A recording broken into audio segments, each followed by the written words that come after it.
I'm Christopher Titus, and this is the Armageddon Update. Today, I want to address the crazy on both sides. Yeah, I keep hearing about Joe Biden, how it's not just Trump, man, it's both sides.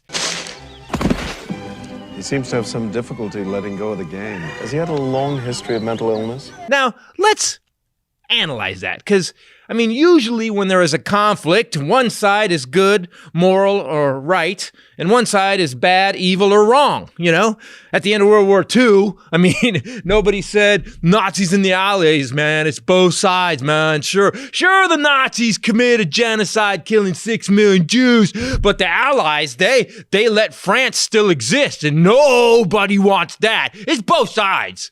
Oh man, bro, when that girl got date raped, okay, all right. He shouldn't have raped her, but, she was dressed in that, totally normal outfit. It's both sides, bro. Look, those cops that shot that guy in the back 7 times in front of his kids, yeah, well, if you look at that guy on the back of his shirt was aggressive. It's both sides, man. Jeffrey Dahmer, right? Okay. He shouldn't have ate those people, I get it. But those dudes went home with him to have gay sex, right? It's both sides. No, actually, it's not. Especially now in our government. I have a lot of Trumpers telling me, both sides. Dems are just as bad. Nope. As a matter of fact, longtime Republican and hardcore conservative Steve Schmidt said this week, the Republican Party is an organized conspiracy for the purposes of maintaining power for self-interest and the self-interest of its donor class.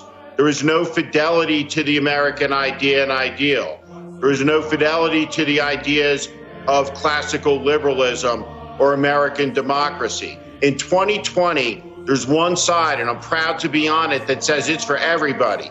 For black people, for Latinos, for gay people, for every American, right? It belongs to all of us. That's not what the other side believes. Now, the other side did come back with a response. Their response was, shut up, Steve, you snowflake, liberal socialist. You're a kale-eating rhino, man. Why don't you go have sex with Nancy Pelosi in a Tesla, psycho? Because the other side is thinkers. Now, Steve Schmidt is a lifelong Republican who worked and ran the campaign for John McCain during his last attempt at becoming president. This week, he joined the Democratic Party.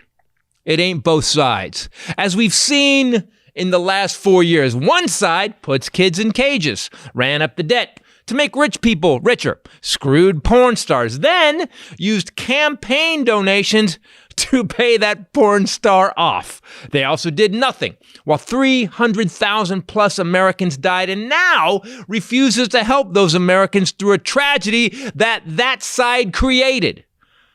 And the other side didn't. In fact, they passed stimulus in May. They begged for PPE and passed over 300 bills to help Americans, while the other side, Mitch McConnell specifically, let those bills sit on his desk unvoted on while people starved. There are two sides, but it ain't both sides. One side wants to protect the American public from a deadly virus and wants regulations to protect those people so more don't die from that virus. And the other side, elected by voters, wants to protect corporations. It's actually in the stimulus bill. That's what they're fighting about. They're trying to protect corporations from lawsuits brought by families of people who died because they were forced to work in deadly pandemic conditions without regulations. One side wants to protect Americans. One side wants to protect profits while people are getting evicted and waiting in food lines. So the next time you try to justify your racism, homophobia, xenophobia, look it up. I don't have time to explain what it means.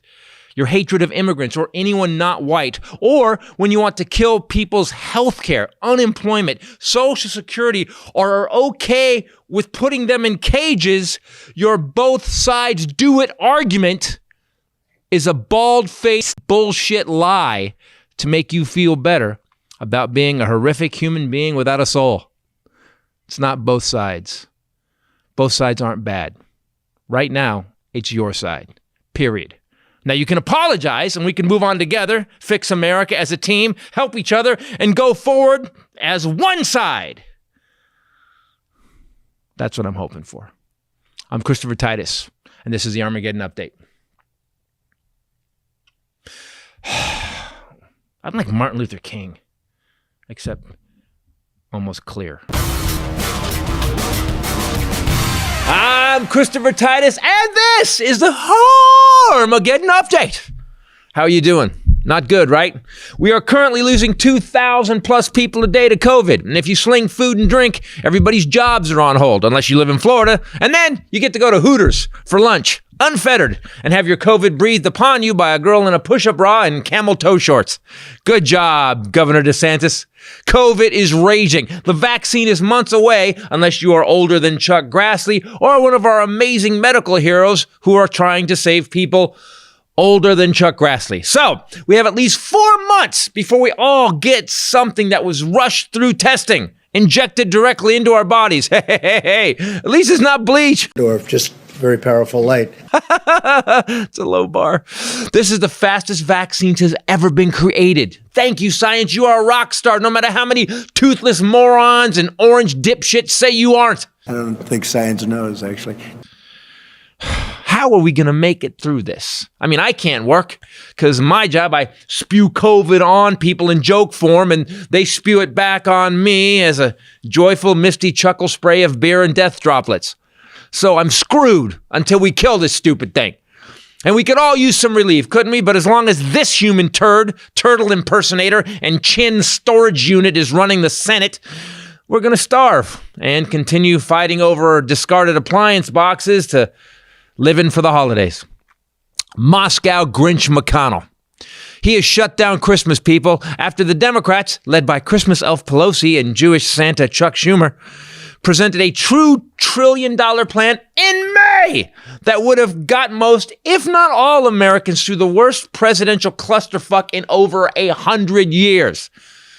It covered food, unemployment, stimulus, PPP for small business, and it would help everyone who got backhanded by COVID-19 because this obese Auburn douchebag thinks it doesn't exist.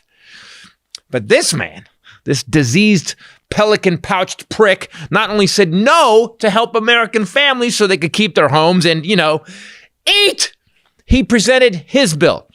The Mitch McConnell, let them eat cake, except we're not giving them any cake, so they can all just bite me and starve act. But that doesn't include any money for states, his bill. No money for local governments, for Native Americans. Also no money for food or food banks. There's also a puppy kicking clause, I think. I'm not sure. I didn't read the whole thing. But actually, it does give corporations more money. Thank God we're going to save corporations. And for a couple of senators, it gives them Christmas gifts. A hobbit named Senator Toomey gets the unspent money from CARES Act locked down so Biden's new Fed chair, Janet Yellen, can't use it to help the country. Yeah, they're really being pricks on their way out. Tim Scott gets his piece so he can deduct business meals. Over Zoom, bro? Senator Cornyn gets a liability clause that protects companies if their lack of COVID safety kills their workers. Those workers can't sue. That's so Republican of you. And another $20 billion to farmers because Trump shat the bed with China trade so bad they lost all their contracts. Moscow Mitch is doing all he can to destroy America. On the daily, Putin must be paying a huge Christmas bonus. Here's what this horrible turtle-looking dumpster chin psychopath has blocked and stopped since sweet potato Hitler became president. A bipartisan bill requiring Facebook, Google, and other internet companies to disclose the purchasers and vet political ads. He killed it. They wanted to identify foreign influence. So we know that if it was like a Russian bot farm instead of Bobby Big Tool from Tulsa who say he found the liberal pedophile pizza parlor basement. I swear to God, it's right over there, man. Moscow Mitch killed a bipartisan bill imposing sanctions on anyone that attacks a U.S. election. Killed it. So now you can just ruin and steal our election. McConnell thinks it's a prank. Kids will be kids, McConnell. Thank you for covering us. This uncircumcised turtlehead killed another bill that had severe new restrictions on Russian for its cyber crimes. McConnell has prevented them all from being considered and voted on over and over again. And this is the same McConnell who in 2016 when briefed by the CIA along with other congressional leaders on Russia's attack on our election. He questioned our intelligence agencies, said they were full of it. Then he forced an edit of a letter to state officials about the threat, taking out any mention that it was Russian that did it, even though our security guys knew they did. Also during the election in 2016, he told Obama that if he brought up the Russian meddling during the election, McConnell was going to claim it was political. Yeah, McConnell may not be working directly with Russia to fill his bank account and destroy democracy, but when it comes to Vladimir Putin, Moscow Grinch is definitely a fan. I would say that Moscow Mitch McConnell is a Star Wars supervillain, but that would be an insult to Darth Vader. Let's call him a Space Force supervillain. And in my opinion, Mitch McConnell is a true enemy of America. Be safe, people. I'm Christopher Titus, and this is the Armageddon Update. I need to use less words. Hey everybody, Christopher Titus Podcast. Today we have an amazing show. As always, with me, the beautiful bombshell Ray. What's up, people? But I got to tell you, we've been lucky since we got into video podcasts. People, especially pretty people who want to be seen, have agreed to do the podcast. With us today, a man who sold 30 million records. Honestly, one of my musical heroes for a long time. A guy I've always listened to. Ladies and gentlemen, Mr. Richard Marx. Yay. Pretty people and me. No, dude, that hair, again, it takes you to a new level. We were talking about your hair, and we went back. I went to look at the album covers. The hair was always perfect. Well, my hair is out of control right now. It's like I decided. My wife convinced me. She said, "Don't cut it, just." And I went, "Okay, it's veering into lesbian territory now." Yeah. Okay. She said it's just going through an awkward stage, and then it's going to just get so I'm still kind of. But you're really a pretty lesbian, bro. Well, thank you. I mean that from a dude point of view. Really Appreciate is. that. Basically, Trump this week has. Okay, so let's go. Let's go Let's about just dive in. Can I just say this first? That I am terrified of this combination because the two of you are the same people on Twitter. It's really frightening. And I feel like when you join forces, this could create a force field that will cause people to die. And that's what scares me. As long as it's the right people. Listen, here's the problem. No. So here's when we started following you on Twitter. You just said we laughed so hard. You actually said, I went to the dentist. Yes. I like to go to the dentist because I get to hear my music. I said, "There's nothing wrong with my teeth. I just like to go listen to my songs." So we didn't know you yet. I saw that on Twitter. I lost it. Hard to make a comic laugh. I came on the podcast and told everyone, go follow Richard Marx, listen to this tweet, and that's how this all began. Because Dana Carvey told me years ago, I asked him, I go, tell me about famous people. And he said, the people with the most talent will be the nicest, most accessible people. The people that are barely holding on will be raging assholes. Dude, I swear, I'm going to name drop. I had dinner with Chris Daughtry last night. Who's one of the coolest people. Yeah. And we've been friends for a long time. We've written together. And he's in town for a couple of days on this project. We went out to dinner and he mentioned something, a famous person, a person that had a moment of fame that was such a dick to him. And I went, I said those exact words. I said, dude, historically, think about it. Mm-hmm. Everybody that I've met that's mega, Bono, Clapton, right? Yeah, Bono's actually going to save and adopting thousands of African children. That, he could also be a dick, but he's not. He's also a really super nice guy. Right. And the people that are these mega long-term famous people, really uber talented people, tend to be gracious and nice and kind. Yeah. And it's always the guy that sort of had a top 20 single in 1994 that's a raging asshole. Or like a reality show person. The I'm too sexy for my shirt guy, that guy's a dick. I didn't even know it. I would just put money down. That guy's a raging asshole. And we would go to a comedy, I do comedy clubs. So in the morning I go do radio to promote the show, to whore the show. And reality shows, everybody, we go into the radio guys and they would be like, oh man, 20 minutes ago, we just had the people from The Bachelorette in here. She had an entourage of 14 people and didn't like the water we handed her. And that happened how many times? All the time. Yeah. And really, just to segue, we have a reality show person as a president now. Yes. Well, doesn't that make a whole lot of Doesn't sense? it? I feel like we could just end the podcast now. I think we've solved the problem. And we have the first time I met you, it was 1987. We were both 4. I was on the Kenny Loggins tour. You were already having you were going to be 5. You had your first. You're a little older than me. You had your first hit. I had my big boy teeth. Yeah, you had your big boy teeth. I didn't.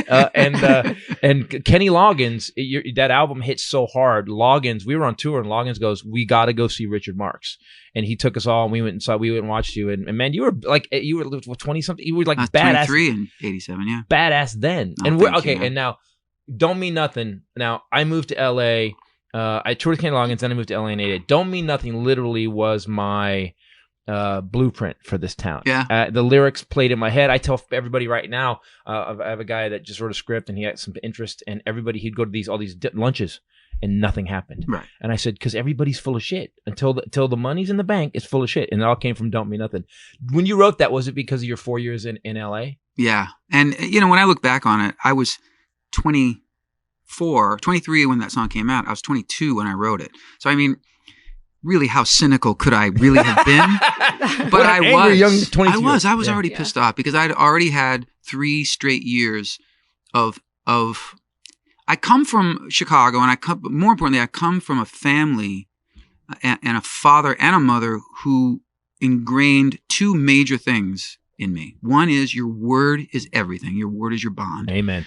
And B, the only hate that they instilled in me was hate for racists and bigots. Like they almost groomed me to be the person that we sort of are. We share a brain in this way. The only people that I rage against are the people that really I despise are racists and bigots. Yep.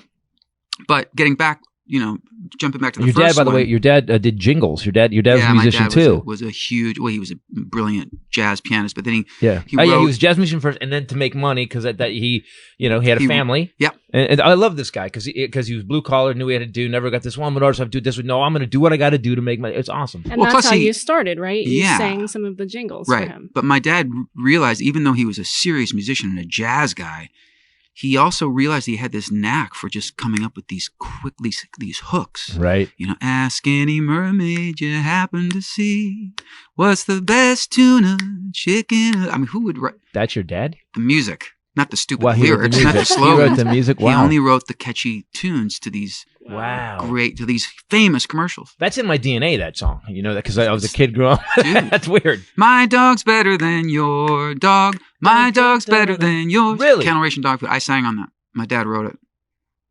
I mean, I could. I'm more impressed with you. I was wondering. You actually. I'm stoked. You were fine before, but now you're like, whoa. It's crossed to a Springsteen level. I'm like, all right, okay. Yeah, no, absolutely. Man, my dad was a badass. Yeah. But. Is that where you got it though? Is that where you got able to come up with hooks? Did he so. still? It was in the DNA. Got to be right. DNA. Yeah. But the word as your bond and being on time and being a pro, and that was ingrained in me. So I moved to LA and I'm just getting, can I say grin fucked? Yeah. Yes. I'm getting grin fucked on like every hour. And I we have a new phrase, grin fucked. I've never heard it before, but I'm now. Have you had your hourly grin fuck? Go to Los Angeles. Yeah. I don't even get that. They don't even smile at me. They're just like, nope. Well, I had that too. I had people that just, David Foster, who's, very successful producer, told me I shouldn't sing. And we joke about it to this day because we've worked together. We know each other. And every once in a while he'll just go, did I actually? I said, yeah. You told me I shouldn't sing. And he always says, well, my thing is like, if you're going to be wrong, you should be wrong big. That's awesome. At least he took it. That's good. But and Lionel Richie brought you out. Well, Lionel Richie didn't so much bring me out as when I was 18, check this out. I told the story on stage last night.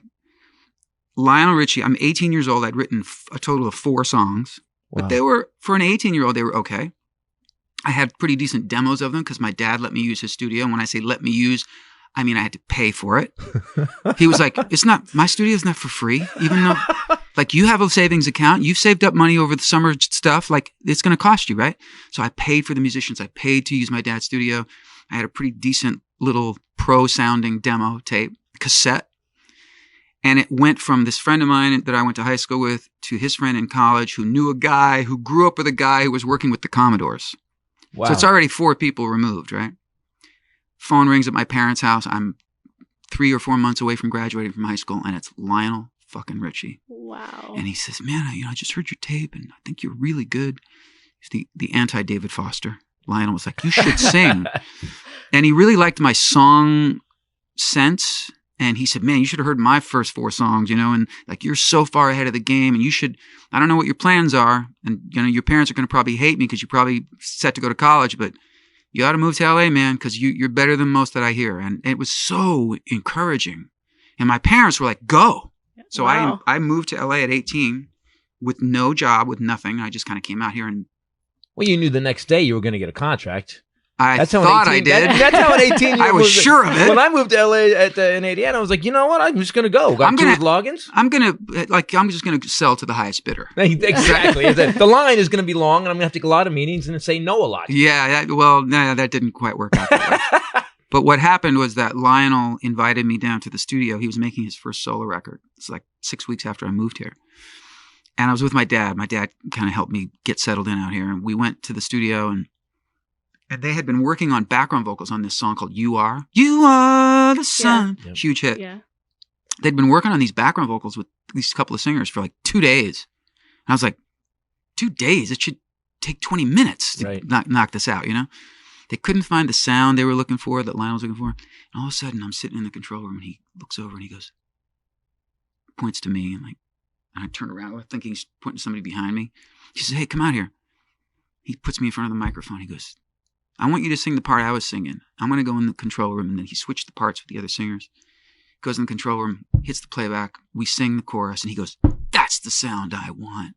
Wow. And I had a job. And he said, come back every day. Wow. Whether you're singing or not, you're welcome to be here and watch me make this record. It was like going to record producer college. Wow, that's awesome. How gracious this guy is. I love Lionel Richie now. I always did, but I mean, like now. No. He's a human being. Who doesn't love Lionel Richie? He's the best. Is it true that you overheard Kenny Rogers say that he needed a new song, and within days you wrote "Crazy"? Almost. It was within a 24-hour period. Okay, they're wrong. So Lionel, I worked with Lionel for on his first couple albums. And I guess it was in between the first 2 albums. So it would have been like 83. I'm 19. Lionel recommends me. This is crazy, I know. Recommends me to Kenny Rogers, who's still the shit. Right. And I get hired for 2 days, 2 consecutive days on a Kenny Rogers album. So I go over and I'm singing on this one song or 2 songs. And I briefly like, hi, Mr. Rogers, But I'm in the control room, and I overhear him telling his producer that they were 1 song short on this album. And he even said what he wanted. He said, I need that romantic ballad, We needed that song, he said, that song that says what every woman wants to hear and what every man wishes he could say. And I had a session the next day with him. So I went home to my apartment that night, and I wrote this song called Crazy. And the next day, we were on a break in between. They were taking one reel off to put the other reel on to sing. And I pulled this move that any other situation could have easily gotten me fired because it's so not fucking cool. I want to point out how ballsy this is. It's not so much ballsy as it is just potentially stupid as fuck. I did the same. But you have to go for it. Yeah, you can. This is the thing is that like people always said that Titus, you're out of control. I'm like, this has to be done. Right. And I heard what he wanted, and it probably came into your head. I mean, romantic ballad, you're the king. I mean, I was talking to Ray before we finished the story, and I'm sorry to interrupt you.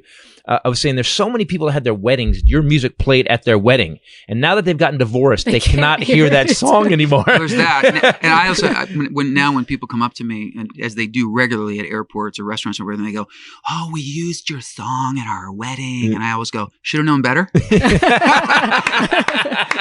Don't mean nothing. Yeah, right. You have another list. Hazard. So go ahead. So you wrote that. Right. Now, what was this like? Because is it just the balls of a 19-year-old where you're just like, hey, yeah, I wrote this? No, I was really scared. Okay, good. But you were smart enough. You knew your dad. That's why your dad. Yeah. No, I was scared because I knew at its core, this was a fucked up thing to do for the background singer, right, who's not, by the way, a working famous background singer in LA. Right. He's this I'm a 19-year-old kid who's only done a couple sessions, and I'm going to go up to the artist and go, I've got a song. Like, he could give a fuck. Did you do it like that? Because that'd have been cool. Hey, I fixed your album. Kenny, thank me now. I remember I was shaking, physically shaking, like I was kind of nauseous going up to him. But I remember thinking, this is a fucking opportunity you have to seize right now. Yep. And I also really believed that what I wrote that night before was really strong. And with your background, it's valid if you knew it was good. I mean, you know. But I'd never had a song recorded. He always says, when I started comedy, he would tell me, you have to be a little bit delusional to make it in entertainment. Mm-hmm. So a lot delusional. If you don't believe in you, nobody else is going to believe in you. Absolutely true. And that's where I am right now. Yeah. They don't, and I do. Yeah. But that you have to believe that whatever it is that you see for yourself, and if you think small, that's what you're going to get. Right. And I was thinking big. I was like, I'm going to write a song tonight. I'm going to walk it in there tomorrow. I'm going to find an opportunity. He's going to listen to it and he's going to fucking record it. And it's going to be a hit. And to his credit, again, graciousness and a massive star. Like, this guy was massive. What year was this again? 84. Oh, he was peak. 83, actually, because the record came out in 84. This was his peak. That's a little bit of the peak of his whole career from this. Right 75. before Islands in the Stream. Yeah. Oh, my God. So he's still on that roll. Right. He's still up. He's just post Lady. So this is like 2 years after Lady. Yeah. And wow. So Gambler? Was it Gambler? Gambler was a couple years before that. Got it. So I just walked up to him. I walked up to him and I said, I know that this is probably not cool, but I overheard you yesterday saying that you still needed a song, and I'm a songwriter, and I overheard you say what you needed, and I think I wrote something that kind of fits that.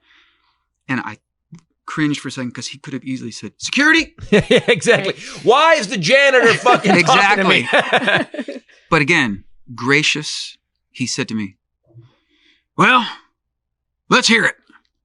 Right and there? I had no demo tape equipment or anything like that. We walked into this other room. I sat at a piano. He sat right next to me. And I remember my hands were shaking.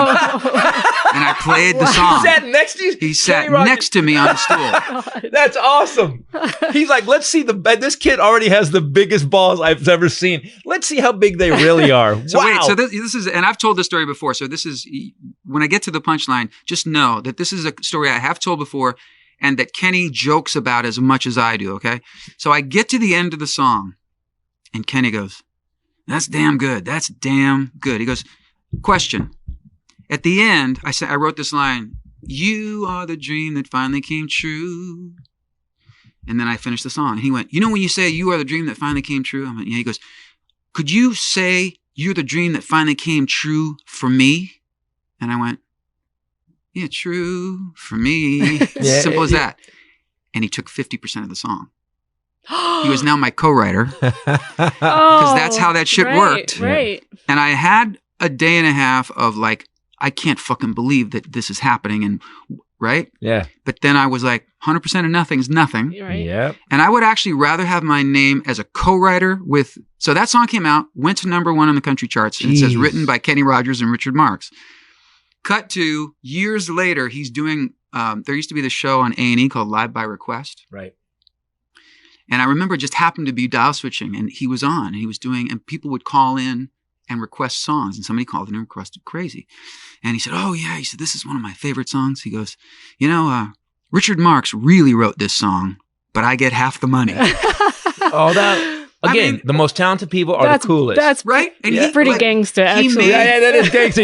By the way, I took this kid over. He was 19. I raped him, but he got half another. Right. He said it on TV. Look, that's awesome. He did, and he pulled a classic showbiz move. I got a really nice car out of it, and like I made a lot of money from that song. And I was 19 years old, and guess what? I could say I have a #1 country single right now, and it changed everything. And you were still a kid. I was still a kid. That's craziness. But I wrote songs with him over the years. He's not well. He's dealing with a lot of health issues right now. But I email him probably every 6 weeks, and he always sends me back in all capital letters. Richard, thank you so much for checking in. I'm an old man now, but it's really nice to hear from you. And Why do old people always write in all caps? They don't understand they're yelling and My they can't. grandfather did this. Because their eyes are failing and they can't see the small letters. That's what it. I think. I think it's very, okay, that I wrote what I meant to write. As opposed to Trump, who capitalizes just because he's a fucking asshole. Oh, man. I love when they get, we were just No, really, tell us, what do you really think? No, we're going to go to that. Trust me, we're going to go to that. By the way, I have a song that we wrote for you. Yeah, exactly. I'll be giving it to you later. We brought our kazoo if you want to play it to play it live. So we were talking about Trump. We love when the reporters get a shot of his notes. Yeah. Because his notes, it's like, if that's not evidence that we have a raging imbecile in the White House, they're always misspelled. We always laugh our ass off, and then we go, oh, wait, he's running the most powerful nation on the planet. That's not funny. Did you see Al-Qaeda yesterday on his notes? Sure did. All caps, one word, ALCAIDA, Al-Qaeda. And guess what? We wouldn't, I mean, maybe I would have a little bit of like, dude, learn to spell. But if he were a functioning, good leader, even if I disagreed with some of his policies, but if I thought he was a decent man who was really had our country's best interest at heart, I'd be like, and if he was like, yeah, I can't spell worth a shit, but you know what? Blah, blah, blah, blah, blah. I'd be like, dude, don't worry about it. Well, we had, we look back at W at the time, I was like, this guy's an idiot. He was I look smart. Now I look like Donald Trump makes George W. Bush look like Stephen Hawking. Yes, he does. He does. And we were laughing. We like to fool me once, shame on you. Favorite. Fool me twice, won't get fooled again. Won't get fooled again. We'll play that video every year just to how? laugh again. And I look back on that man, and here's what you think: his family cared about America. They cared about where we're going, even though his dad was the head of CIA. And you look at W, at least W knew how to believe in America. This dude he knew how to finish sentences. He knew, yes, exactly. That's valid. He could form a full sentence. It's like, we all had our issues with him. I'm from the South. It's the whole war thing. There's a lot of problems, but compared to this dude, he was on TV. They were playing an old, news clip from him, and we were on the road, and I walked into the bedroom where he was watching it without even thinking, and I went, God, do you remember when our presidents were so smart? Not even thinking. How eloquent W is. Yeah. That's what Trump has made us do. Our perspective is really shifted now. Yeah. George W. now, when you listen to him speak even then, in comparison, it sounds like a speech by Laurence Olivier. Yes, it does. But then you hear Obama and you realize, oh, wow, did we fuck up?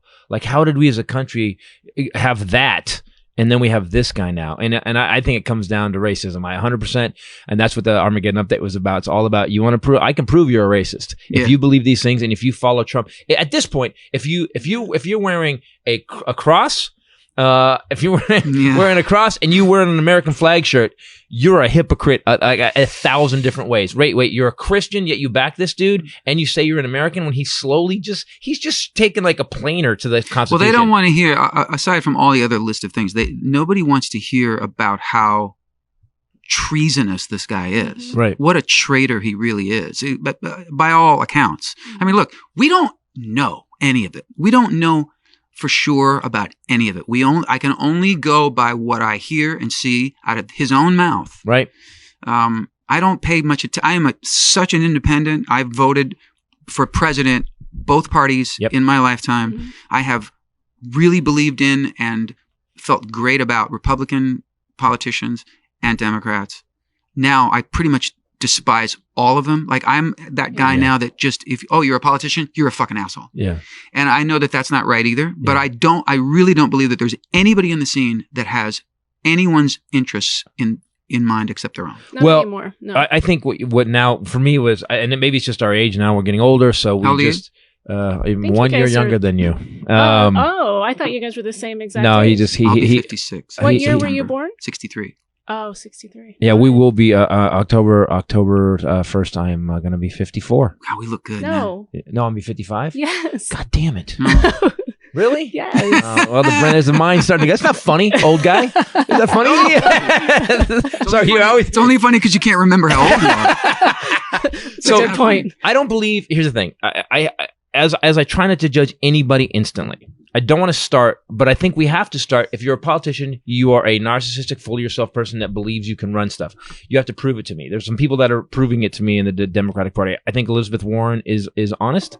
I think she's consistent. I think in her things. There's other people that I think are the hypocrisy. As you get older, you start to really hear it. You hear it really instantly. So I agree with you in that. It's like Whereas before you would just believe, I believe them because they're Democrat. No, I believe them because over time they've done this. You have to go by performance now. Trump, on the other hand, his performance since the day he got elected, since before he got elected, has been such that of a raging fucktard that we like. How do you still follow this guy? How you are a thinking individual still follow this guy? And this thing he said about the new congresswomen is so out of control. Go back to your own countries and fix them. Yeah, they are, dickhead. That's why they ran for office. They're in the country they're from, fixing it. But here's well, the thing when racism meets just blind stupidity. Right. Like it would be bad enough if it was just such a racist thing to say, which it clearly is. Right. Mitt Romney. It's fucking racist. Right. Yeah. Romney. Oh, that was. Say it, Oh, yeah. and I think we both went after Mitt Romney yesterday, didn't we? What a coward. Nutless. You coward. Nutless. I like using totally nutless. Yeah. Like, dude, here's the thing about Mitt Romney. Good family, takes care of his family. I mean, he's a corporate raider, so he would sell off Florida, but we don't need Florida. I'm okay with Florida. I just bought property in Florida, though. Yeah. Okay. So. Well, you have an island, though. Yeah, like, we just cut it out. We just blow off. We blow a channel, and then I'll you be got sovereign. You can come over. You can come visit. There you go. So he just doesn't have the balls. He did that one thing, that one speech he did before Trump got elected. Yeah. Okay. Yep. But he doesn't have the balls now to just go, this guy's a racist and an idiot, and we can't have him as president. And if he did that, I don't think he understands what would happen. These guys. Does Putin have video on everybody? Yes. Good question. Ray believes he has something on. He certainly has something on Trump. He certainly has something on Lindsey Graham. Definitely. He's probably. I mean, yeah. I think Justin Amashi doesn't. Right. Yeah. Probably not. Because it would seem that way. So Ray said this. Ray said this line. We've talked about this a couple times. Ray said, not 2 years ago, she said, listen, Putin played a long game. He's been in the KGB since he was a teenager. Yep. All these dudes have been taking trips to Russia for a long time. That's what they do. That's how they do it. Absolutely. Right. Build intel on powerful people and then wait. And then you use it later. But this is what I wanted to say is that we're all talking about what he tweeted about these women, and that's what he wants us to do. And so he's not intelligent book smart, but I think he's extremely street smart. And what no one is yet talking about except for Rachel Maddow is that a new trial because of the Mueller investigation started this week. Right. The WikiLeaks. And we now have video evidence of Julian Assange in the embassy actually running this whole campaign thing to interfere with the campaign on behalf of Russia. Listen to this. 14 times Julian Assange met with Russians. They came to the embassy he was locked up in and met with him. On top of that, before once the Podesta emails got released, they cleaned out over 100 hard drives. This is a flat out treasonous crime, and the Trump administration was it. And the dude that's going on trial right now, this guy, he was in the part of the Trump transition team who was being used. He was going to actually recommend who was going to go into the CIA. So you got this guy and he was being paid as a foreign agent. And so what Trump does, so that doesn't dominate the news, he actually calls a bunch of brown women, basically, you're not from our country. It's absolutely brilliant because no one is talking about it. Most people don't even know about it. And he's been very adept at this many times especially in the last year. The transgender ban that he tweeted was right after. If you can go back and look at any time where you're like, he's insane. How can he do that? How can he say that on Twitter?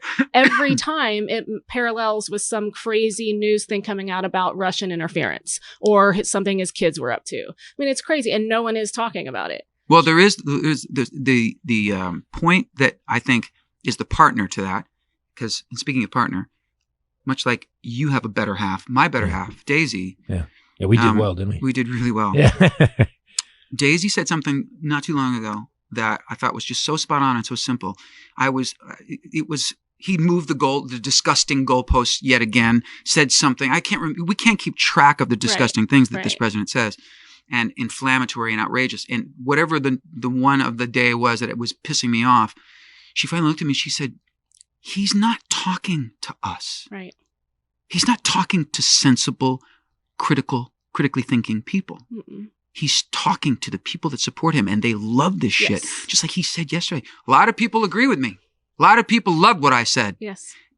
That's what we're dealing with. So when we get this outraged, we're outraged because we are, at our core, decent people who rage against racism and bigotry. Yeah. But from a political standpoint, we hate bullies. Yeah. But from a political standpoint, I always try to remember now what Daisy said because it's very wise. She was like, he doesn't give a fuck how pissed off you get. He's not talking to you. He wants you to get pissed off. It's attention. You guys are talking about Well, here's what, these people are so dumb that we get mad. We do this podcast. People that do watch it, they start, writing misspelled comments, and they're angry, and then they're mad. And I think what he gets is it really, cements their opinion. He could walk down and shoot somebody. Yeah. And they would go, what did that guy do? What did that guy? They wouldn't even think that the president shot somebody. They go, what did that guy do? It was how is he that crazy that he said that and he knew that? This guy banged a porn star while his wife was home with the baby. Brand new baby. Paid her off, looked into a camera and said, "No, I didn't." Right. And then admitted that he lied, and his people will go, "But that Bill Clinton." Right. I know. Obama did it too. And used campaign finance. It's like, what? Just the inaugural. Look, if we could just go on the list and the inaugural, they spent $100 million on the inaugural. They had a baton twirler and they had 4 kids in red, white, and blue outfits singing "God Bless America." Yeah. $100 million? Yeah. What? Yeah. Didn't happen. But here's a question I have for both of you. Because again, this is a conversation because Daisy and I talk about this shit. I love getting schooled by Richard Marx. Yes, sir? No, not getting schooled. It's a question.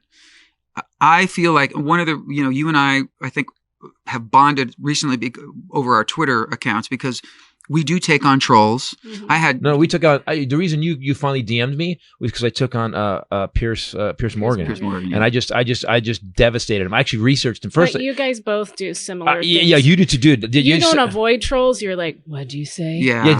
The problem with me is that so many people, I don't want any controversy. Okay, here's the problem. How many Germans said that in 1933? Right. See, apathy drives me crazy. Yes, if you don't care, it's not going to affect me. So my friends will say to me, even Daisy sometimes, she'll go, "Why are you?" And I'll go, "Because apathy breeds more ignorance. We can't just be like whatever." Right. But here's the question that kind of circles back, and this is an important question. And I'm going to try to answer it in my own way too, but I want to see what you guys think. If you think of all the times you've taken on a troll, right, all the times you've done this podcast, you've done interviews, and you've said what is reasoned and thoughtful opinions. Do you think that you've turned one single Trump supporter off of Trump? So I get this question a lot. Here's what I say to that. People go, "Titus, why?" I get this on Twitter. "Titus, why do you keep doing this? They're never going to change." And I say, I don't do it for them. I know they won't. But the people that are on the ragged edge that aren't quite sure, those people, when I actually back up everything I say with information, facts, and the truth, those people go, "Well, freaking this guy's an idiot. This didn't." And then I'll see them, "Dude, didn't you even look this up? Titus put this up 10 seconds after you tweeted it." Right. Those people will switch. He and I are really quick with the copy paste, by the way. Yeah. Totally. By the way, you know what? Because I'm stunned how stupid you are. Yeah. It took me 3 seconds to find this. Right. You said the most outrageous shit I've ever heard about Obama, and I went click, click, here. Do you do what I do when I click, click, click? If I see CNBC, I won't copy it. If I see MSNBC, I won't copy it. If it's CNN, I won't copy it. I go with either something I find on Fox or something that is somewhat neutral, CNN, or USA right Today. Mm-hmm. Yeah. Because then you shove it down their fucking throats. Shep Smith from Fox. Yeah, I love Thank God for him. Emotionally attached to it. Either one of you. Hey, no, we're fine. We're totally fine. Yeah. Even Neil Cavuto a couple times has taken him on about his and lying. Chris Wallace sometimes. Chris Wallace has taken him on. Yeah. So every once in a while, they'll be like, man, what about the uranium? And I'll be like, Shep Smith. Here's 3 minutes where Shep Smith basically buries it. And they disappear or shut the fuck up, Titus. Oh, and then I always go, that's one for me. Yeah. I don't think that you're going to change Trump's supporters' minds, but I think that some of the people that we have spoken to are the people that are typically Republican because that's how they identify, but they are decent people. And they're thinking, I really don't like this guy. And I know a lot of those people. But I'm a Republican. Yeah. So I think that those are the people that maybe we could change their minds. That's a good answer. And I guess that's kind of how I feel too, other than just the fact that I can't. I have made up my mind several times. It's just, I'm not going to even get into this anymore. I'm just going to talk privately with my friends about it. And then it's like this like I'm not an addictive person, but I'll go, I'm not looking at the mentions. I'm not even going to look at the responses to this tweet. I'm not going to look at it. Sometimes I'll go like 3 or 4 days and I'll be like, God, I'm just so happy. I feel so chill and zen. I'm like, let me just check what the responses are. See, with me, I have a different system because I get heckled. To me, Twitter is heckler practice. Right. I am fueled by it in a weird way. I'm like, okay, idiot, that's an idiot. I basically, my job is to take down idiots. And it's how your dad talked to you. So you're it's sort of warm and snuggly for you a little bit. I want to be I just, like, one thing argument I think expert. You guys, what's good about what you do is the quote, all it takes for evil to triumph is for good men to do nothing. And so you are doing something at least. And how many times a day do you get told because you're in the entertainment industry that you should shut your mouth? Absolutely. That makes me insane. Really? You mean because I am successful at a job that only 2%? People make a living in? But what else are they going to say? What else can they say? Not that. It makes me want to scream. And that's the way they go. 13. Titus, the dude has 13 followers. I don't do it for him. Right. It's not. I don't do it for him. He's an idiot. He's never gonna. You can tell he's an idiot by the shit he said. Right. I do it for everybody else who might get sucked into the. Why can't they spell? Yeah. The people that claim to care so much about preserving the integrity of this country are the people that don't know how to use the language. The apostrophes really get them every time. That's another thing about the women that spoke yesterday. They were so eloquent. They were eloquent, and it's always weird to contrast classy and to contrast what they said against what Trump says is something that I always think, like, can't you just be a thinking person, watch him speak, watch them speak, and go, they seem way smarter. Why am I listening to this guy? Yeah. But here's another interesting thing. My wife has also had great concern. She has a really successful clothing brand and a lifestyle brand.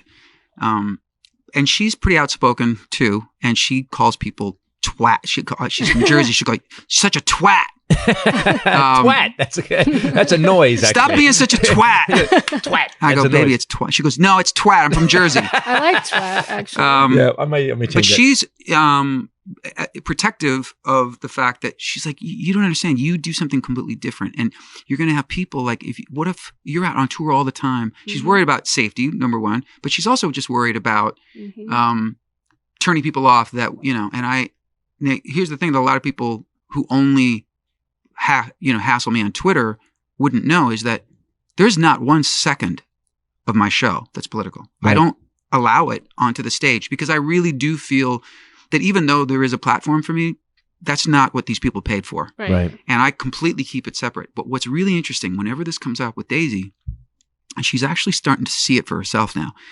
You probably do meet and greets at your shows, right? Yep. I do these meet and greets every single night. Let's say there's 50 people.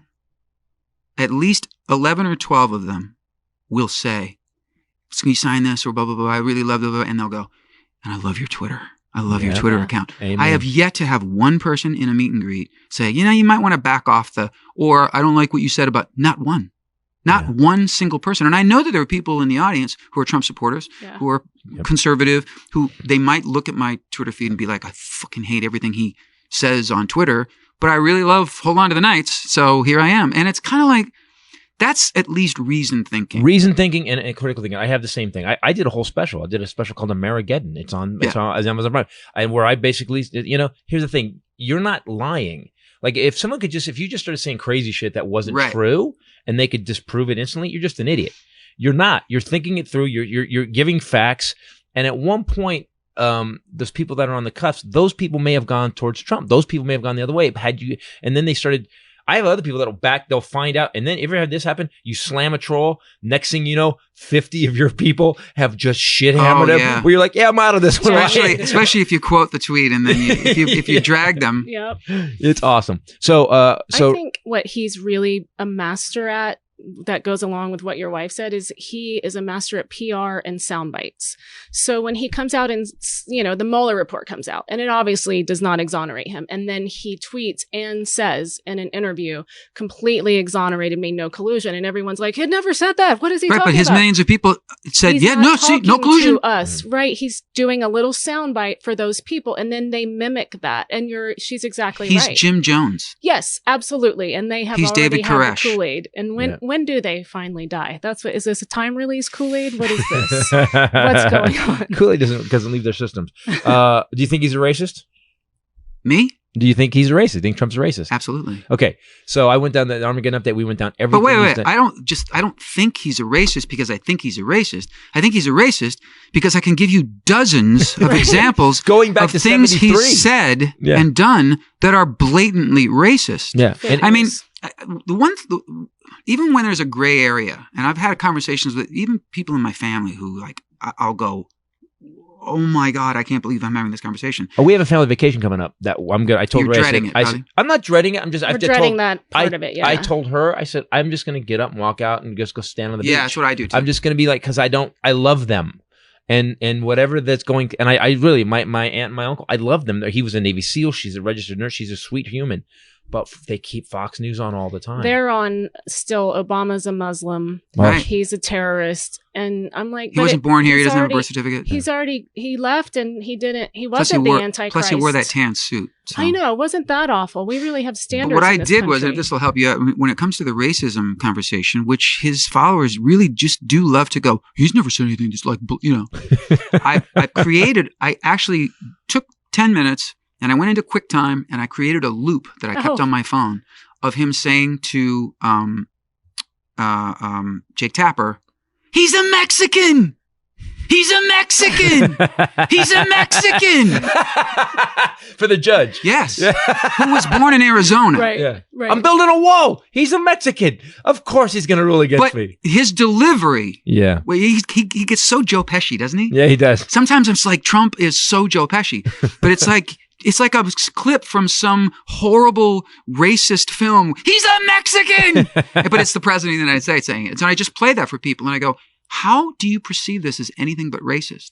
You know what we're going to do? PZE, who is our producer, we're going to actually put together, I'm going to take that one. I'm going to take and assume some are good people. I'm going to put all the racist stuff together in one thing. And then I'm going to put it out as an MP3 just for anybody to use. Yep. Yeah, Pocahontas. You should listen to the Armageddon update before you leave because it goes in front of this whole podcast. But he read it to me this morning. And the thing about Trump is there's so much shit that you forget. Right. And the really crazy important things, you're like, oh God, I forgot about that. And in the Armageddon update, he goes down about 20 things. I started in 73. I go because 73. Then you got the Central Park 5. And basically, I did it like and you haven't seen it but I basically did it as this. If you don't know you're a racist, are any of these? Have you done any of these things? Right. And then I just. But here's a question. So recently we had dinner with maybe 5 or 6 people. Our friend Kathy Griffin, by the way. Yeah. This is a different, but and that was really an interesting dinner too. But very much like that dinner, the people that we were with are full-on super liberal Democrats, lifelong, and so in the ways that we were like-minded. We got in this conversation about racism. And somebody at the table, we were going through examples, and somebody at the table said, and they're calling them animals. And I went, and everybody joined in. It was a pile-on. Yeah, can you believe you called these people animals? And I just went like this, and Daisy went, seriously? And I went, no, I'm sorry. I said, you guys, you're all full of shit right now. I said, there is so much we can criticize him for and so many examples of him being a racist. Right. He was talking about MS-13. Right. They are animals. Right. And people and the liberal media took that soundbite out and was disingenuous about that. Yep. Yeah. So fuck them for doing that because we don't need to fabricate anything. We don't need to spin it. That's the thing. Everybody at the table got pissed off at me for a minute until I was like, guys, I'm sorry. You've got all these other examples are valid. Stop repeating that one. It's wrong. Yeah. You're lying. Again, you're absolutely right. We don't need to spin it. You just got to play, like you said. You just got to play what he said. Exactly. We're done. We're done. Do we have? What do we got? The crazy liberal left people make me insane too, because it's like, oh my God, like come on, they're the eye rolly side of it. We had dinner with some friends, and they were saying, well, Kamala Harris, I can't vote for her. She would really have to answer for all those people, those black people that she prosecuted. She was a prosecutor. We were like, she was a prosecutor. That's what she did. They committed crime. It was proven that they did. Yeah, for the government. So she was really good. So you don't want any law enforcement. Right. They were bad people. She's also fighting for the people that did. There's a level. Again, there's no critical thinking. There's enough lack of critical thinking on both sides. On both sides, right. I believe this. I believe there's 10%, and I've said this before, there's 10% on the left and 10% on the right that are just out of You're never going to change them. Right. They're out of their fucking minds. They're gonna call everybody cis. They're gonna, children. He doesn't have a gender. Okay, that's gonna happen. Right. I mean, just as bad on the left. And then there's the 80% of us in the middle that are just like, what the fuck is going on? Do you think it's 80%? I do. I just think, and I think it's, if you looked at it, if it was a gradient and you were using colors, it would get redder as it would get blue. It would get dark blue on it, and then it just gets better as you get towards the middle. I try to be the middle, and I agree with you 100%. You can't bitch at the far right if you're going to be so far left. You don't make sense. Yeah, I know too many of those people too. Discredits us, and the liberal news doing that as well. Then they have something to point to, and it just makes us look bad. Our stand doesn't sound valid anymore. Right. I want to talk about a couple things. You have a new single out. I want to talk about it because we were listening to it this morning. It's awesome. It is awesome. And it's weird because you had your peak and you kept going. And that's what I like to comment. I'm on my 9th special. I had my TV show, it was 20 years ago. I don't give a shit. My creativity is still my creativity. We gotta just keep going. Right. This single, name of it again? Another One Down. It says it's just another one down. This is for it is. You guys got to go to iTunes, wherever, get Another One Down. And I want to hear the story about this because you told us before we started that your son. So you've actually turned your sons are like musicians. All 3 of them, yeah. Wow. So, wow. Yeah, they're all in different genres of music. So my oldest son Brandon has been and is really into DJing, more into the hip hop world, right? But always with super killer melodies. And he's got, even his brothers would agree that he's got one of the greatest singing voices you'll ever hear in your life. He doesn't sing that much because he's really into the DJing and production and stuff like that. But when he sings, man, it's just like unbelievable. That's Lucas, you saying it, and that's you saying it. Oh well, I mean, all nepotism aside, they're all 3 incredible singers, but Brandon's voice is just sublime. Lucas, my middle son, has really kind of followed the kind of straight ahead pop R&B. Everything he writes sounds like it could be on the radio tomorrow.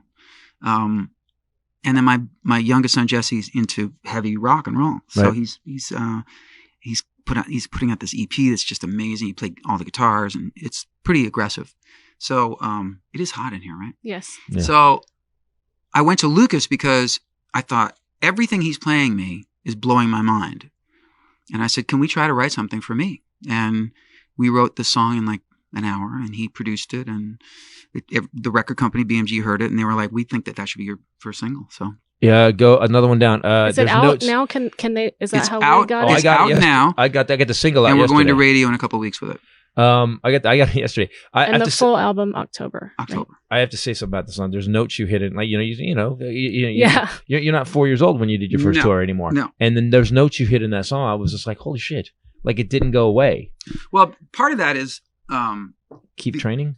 Yeah, it's not that hot. You're wearing a hoodie. It's hot. No, yeah, we have the ACs going. I'm like having an Albert Brooks moment now. Seriously, like it got hot all of a sudden. Well, it's use it or lose it, It's like Tony Bennett's 91 and he still sings his ass off because he sings, at least 10 shows a month. Right. And I'm always on the road. I'm always singing. So my voice I haven't had any trouble with my voice, really. Did you ever come off the road or have you been out consistently? Oh, yeah, I've had breaks, but now it's like I don't tour so much anymore. Yeah. I just do shows all the time. That's what me, Bryan Adams, Kenny Loggins, we go out and we do shows. That's really the crux of our careers. Right. And we drop albums periodically, right. But it's really about touring and performing. I have a question. Since all your kids have these different genres, have you ever thought of, I'm sure you have thought of getting them all together? Oh yeah, I've tried. And the closest I've come is that for years we would do a Christmas song. But even produce for you, even like, because if one kid's into rock, the other kid's into hip hop. Yeah. Like the album that you could put out would be like, what? And that's in the works because I've actually started to work on a track with my oldest son. It's a very kind of electronic kind of vibe. And I've written a pretty cool heavy rock song with Jesse. So eventually those will get finished. I like the ballads, but man, I like when you crank it. Yeah? Yeah, I really do like it because you have that voice. You have that voice that can go to all those places. Yeah, thanks. And I like when you really crank it. Well, I have this sort of rock EP waiting for the right moment to put it out. And I think it'll be surprising for the people that he's a pussy. No time like the present, my friend.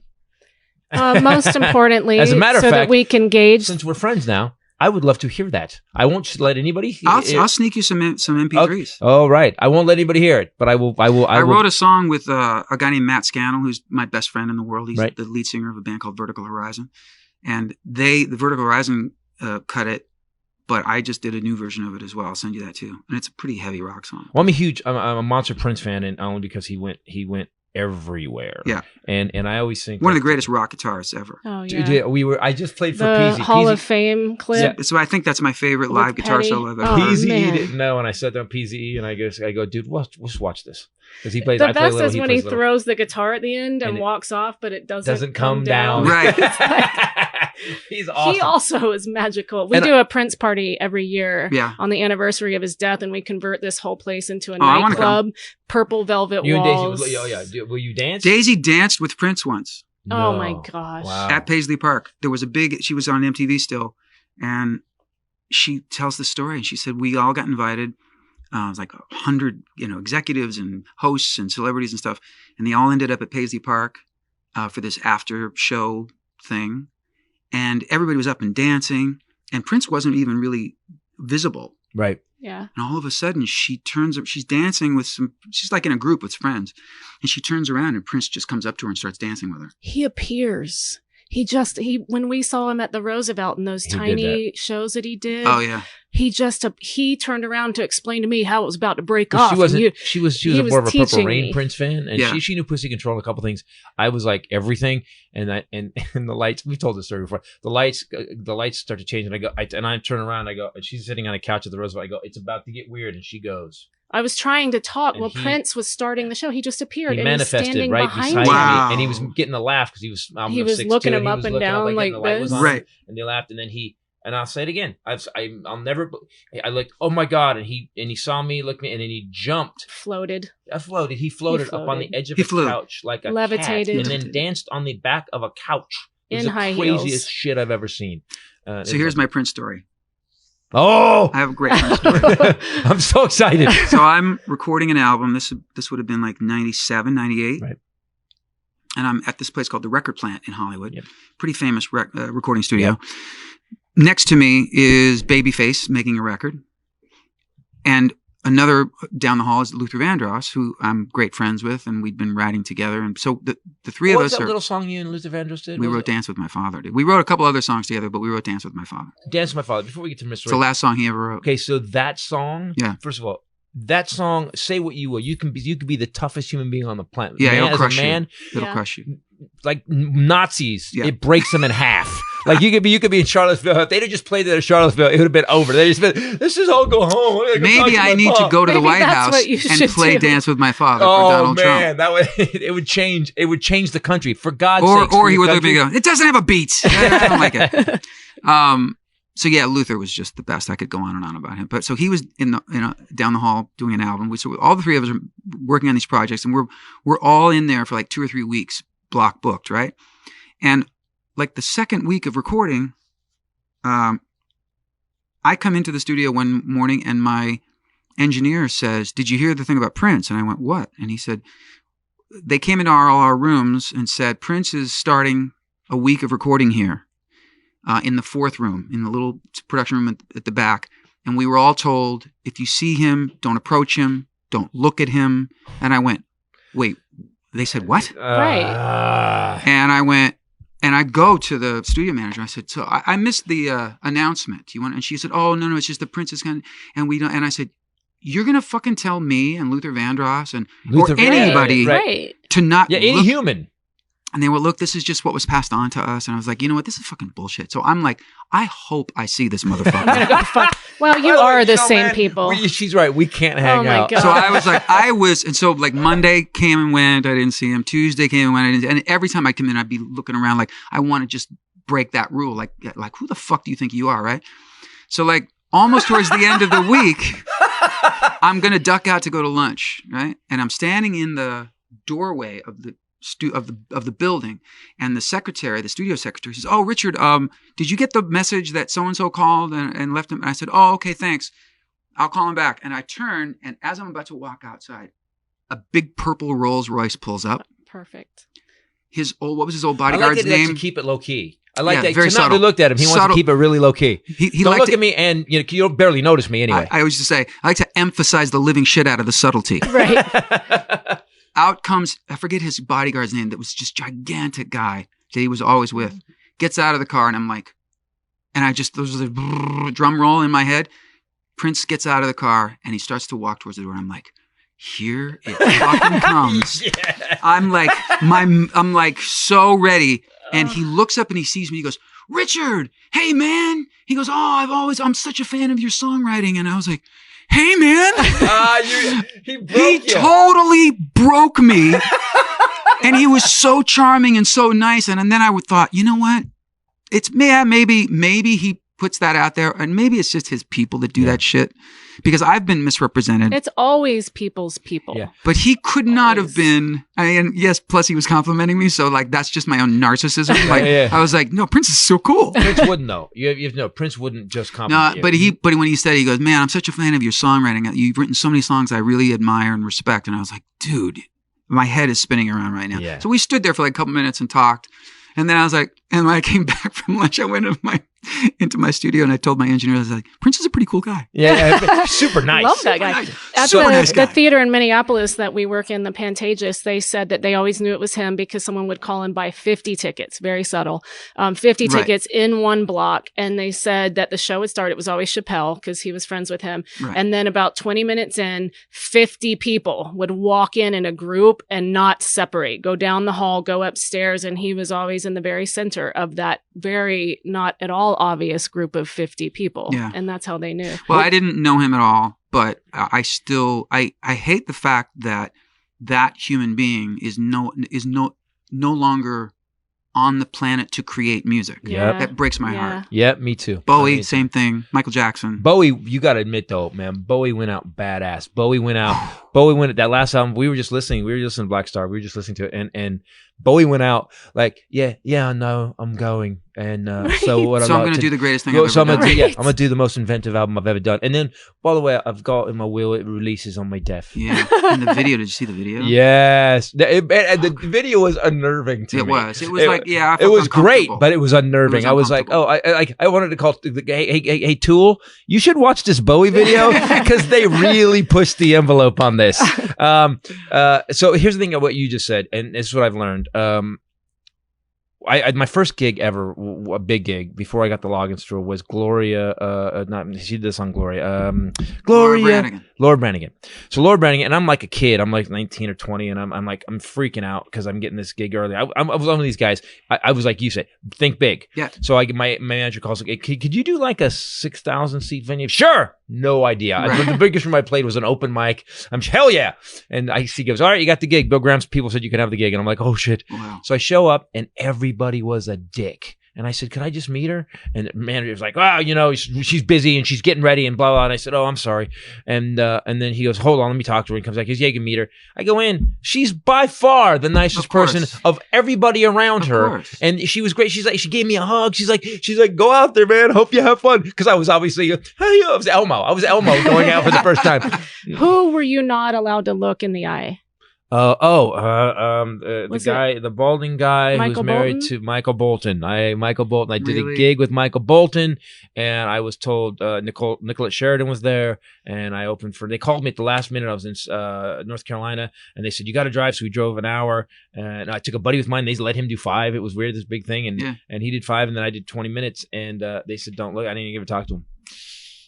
I've known him a long time, and I've heard these stories, and it's just so perplexing because the guy that I know is just like, I could imagine him sitting here looking at you going, what? They told you what? I know. Because I've never known him to be anything but just funny and sweet, and like he was on John Oliver's show. He was awesome. I'd be really surprised if that really came from him. I don't think it does. And I think the Prince thing proves it. The Laura Branigan thing proves it. We don't have any, whereas we don't have any evidence Trump can read. We don't have any evidence we have that evidence these people that he are can't. assholes. When that teleprompter went out, we that was are awesome. all very clear. That was awesome. The airports of the Revolutionary War. Oh, God. That was awesome. That was awesome. How about that? What a great moment. What a great opportunity the next day to go, I had a senior moment. I just read, like, And it was, I was reading the prompter, and okay, you got me. You got me on this or one. crack off 2 jokes Make a about joke, it. Be yeah. like, so I was at the airport. So when To Paul be Revere went to the airport, right? You know, then you just go, oh, to be okay. that small, to be that insecure, to be that thin-skinned is just. By the way, that's the word small. I think that is probably the most the biggest insult you can give him, dude. Bro, you're talk small. to Stormy Daniels, dude. You're small. Yeah, mushroom, and then gave what shape it was. Yes. You've written a lot of ballads, a lot of love songs. How often did women throw their underwear on stage? Constantly. Is and that it a still thing? happens. It's a but thing. now it depends. I was a going to lot say, bigger they underwear. get bigger, don't they? As the years. So I work at the Salvation Army every week on Mondays, and my captain there, she's not from here. She's from Honduras and doesn't speak English very well. And a lot of times I think that maybe we're not always saying the same thing. Right. Yesterday, she asked who was going to be on today, and I said you, and her eyes lit up. So apparently you're universal, and she put on Right Here Waiting and got tears in her eyes about you. It's not that bad. No, but your hair was even more. She showed me, and I was like, "Wow!" Oh, his hair, your hair game, bro. I don't think there's anybody's even played your since Elvis. No one's just played your hair game. No, Stamos, but Stamos can't sing though that well. True. Can he? I remind him of he can that play all the drums. time. He can play the drums. He's a good dude. I He's a great ran dude. into him a couple times. He's a very great nice dude. man. Really. Tony Horton, But you has guys really hanging out strong together game, must be hair weird. game. It's like you guys are really close, man. That's Yeah. I'll tell you what's funny. We haven't hung out that much, Right. but we know each other a little bit. And I would not tell you this unless he had already sort of publicly mentioned it at one point. But when his son was born, I wanted to be, I don't know why, because I'm not even that close to Stamos, but I like him. And I also saw the trajectory of his life and how he wanted to have a child so badly. And then he had a boy, and he named him after his dad. He and I have talked about our dads. We were both really close to our dads. We lost our dads young. And so I said to Daisy, I said, I want to send, his name is Billy. I want Billy's first toy piano to come from me. So I got a toy piano, and I put his name on the top and the whole thing. And Stamos flipped out. He's tweeted videos of Billy playing his piano stuff. So one night we went out to dinner at a place I won't say in Hollywood, and it was just me and him. And it's a place where the maitre d' was very sweet, but like the ultimate starfucker. Like every remote celebrity that would come, like anybody that was made one appearance on The Bachelorette 3 years ago, he knew their name and their whole Wikipedia page and would just be fawning all over them. And this guy was just a basket case around celebrities anyway. So every time I would come in there, it was like such an ego boost because he would, and I think he was from Eastern Europe. So he was, he's just so handsome. And he was like right out of Central Casting in like some old Bogart movie or something. He was Peter Lorre, basically. So I walk in there. So good to see you, Richard Marx. Totally. You're awesome. He reminded me of him. Don't Mean Nothing is my favorite song. So Stamos and I go to this place. We walk in, and the guy sees us. And his opening line, he looks at John, he looks at me, and he goes, I can't handle this.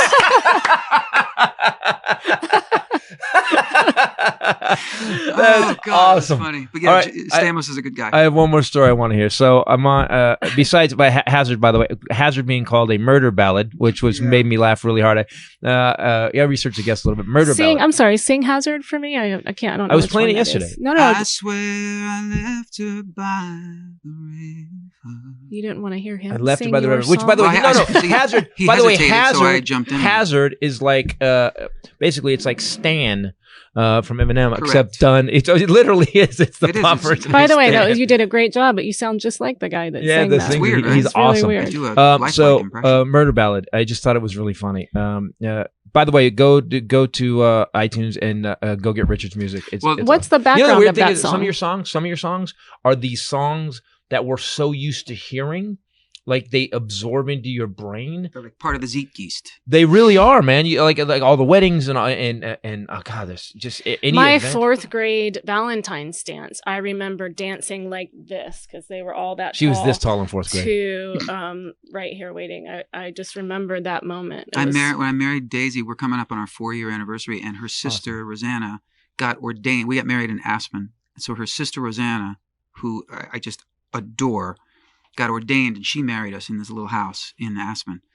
And when Daisy and I really kind of got serious, and I got to know Rosanna, I think it was like the second dinner, she went, I feel like even though we've only met a couple times, you need to know that Hold On to the Nights was my prom song. And so she still has a picture of the little thing that they had for prom, and it's Richard Marx, Hold On to the Night. So I was a part of her life in a really weird way. Yeah. Decades before I married her sister. So tell the murder ballad. I'm dying to know. Hazard is this song. I woke up in the middle of the night with the music in my head. I knew that there was something about the music that was haunting and different than anything I'd ever written before. And I wanted to write something that was unlike any other song I'd ever written. And I've always been a mystery novel fan, a murder mystery movie fan. So I thought, how badass would it be if I could write a murder mystery? Yeah. And I created these characters, and I worked on this song for weeks. And the more I worked on it, honestly, the bigger a piece of shit I thought it was becoming. Yeah. And I really second guessed it. But I really did love the concept of it. I loved the music of it. I loved what I did to produce it. So I'm just going to put it on the album. Third album, which blew up and did well anyway. Yeah. But then when they put that song out, this song went to number one, like around the world, like in 14 different countries. Wow. I couldn't believe the success of it. And I still do it live in my show. And what I say in my show, which is absolutely true, for 30 years now, you wouldn't believe the number of people that have come up to me, to my face, and asked me, is that song autobiographical?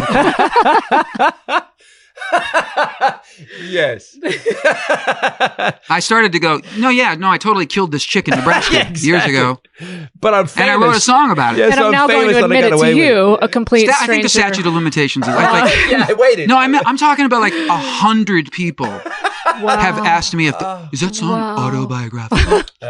They all sound exactly like that. But also, man, like, so as again, we've only talked on Twitter and stuff, and I will say, meeting you, I really get, like, you can always tell good people and how they were raised, and I could tell that you were raised really well. And there was an incident I was reading about on Wikipedia that I want to hear about. I'm like, look, we could all hear your stories about writing the songs and Kenny Loggins that you told us. Nobody gives a shit. I want to hear the story. We do, because we want to know. Yeah. And I have one question about songwriting. Do you write the music first? The music come first, or the lyrics come first? Music almost always comes first. Yeah, and then you add to it. Then you decide what it's about. Tells me what the lyrics should be. Yeah, you did just say that. That's interesting. Yeah, I mean, it's very, very rare. I just had, talk about name dropping. I've had this incredible gift in the last year or so. I've been writing songs with Burt Bacharach.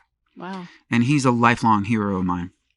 And so I was one of those things where I was like, I'm going to write a fucking song with Burt Bacharach. I'm going to make it happen. And within a year, he was like, come on over to the house. But you are the secret. You are the secret. You're a human embodiment of the secret. Totally.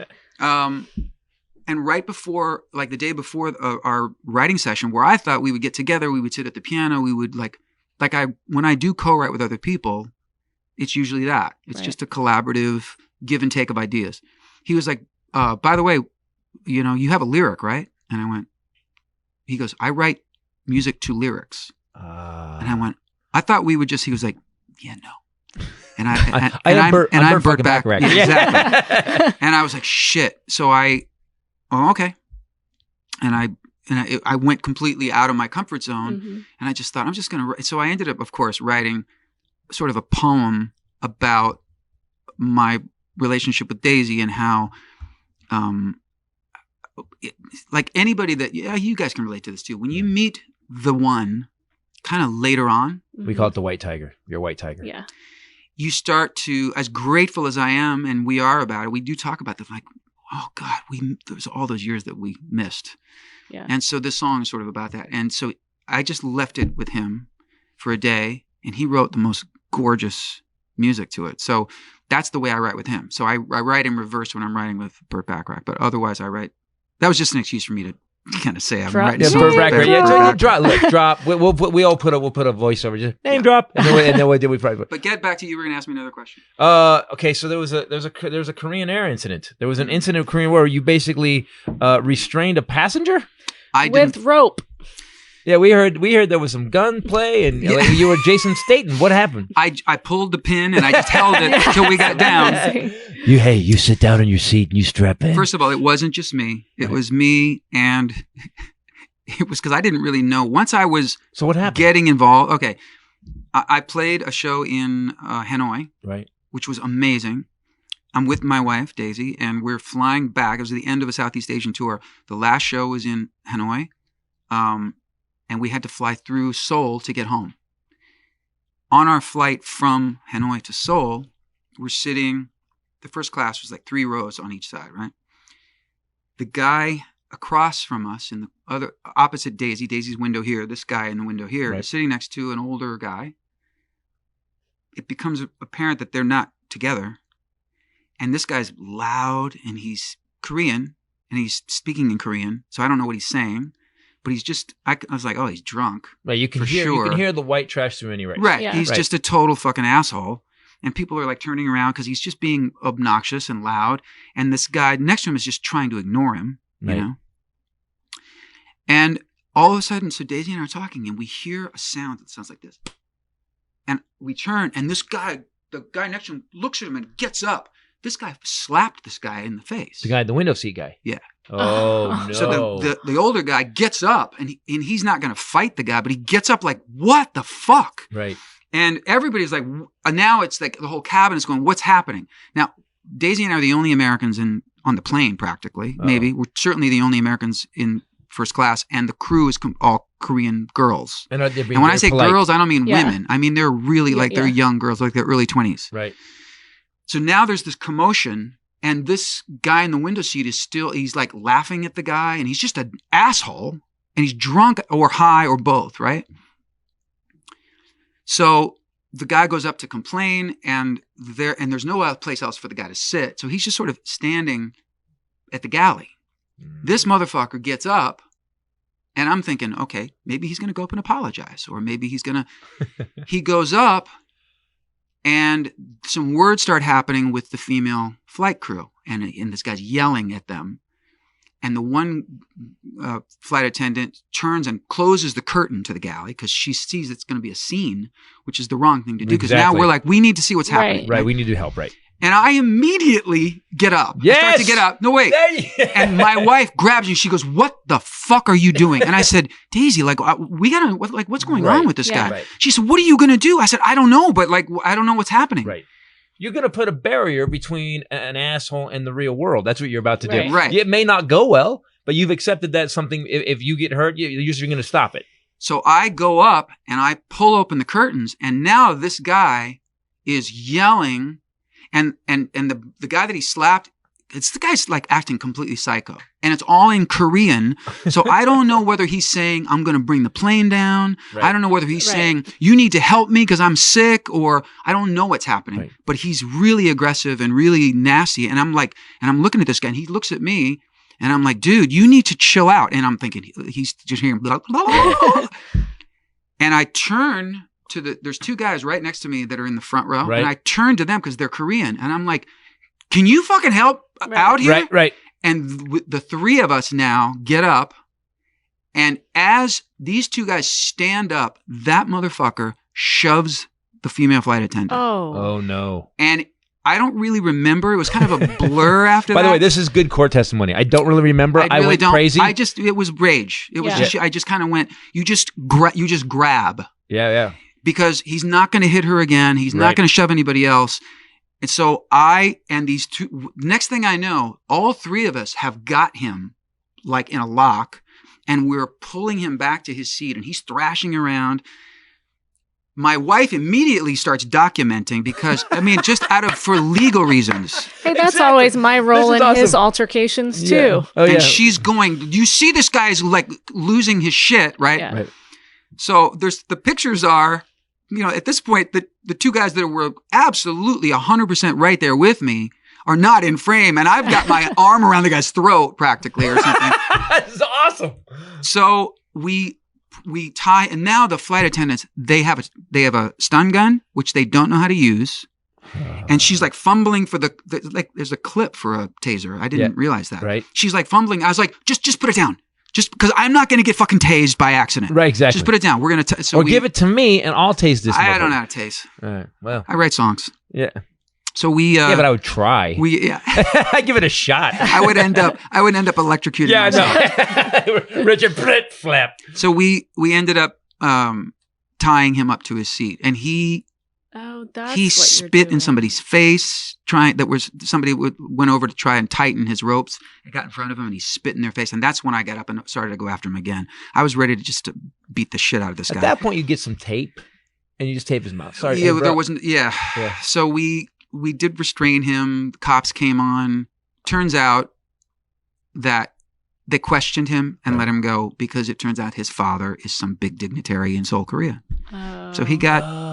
I love this because you can go online and look at pictures of it, but she's holding the stun gun out. People are videoing, and this dude has obviously been asleep.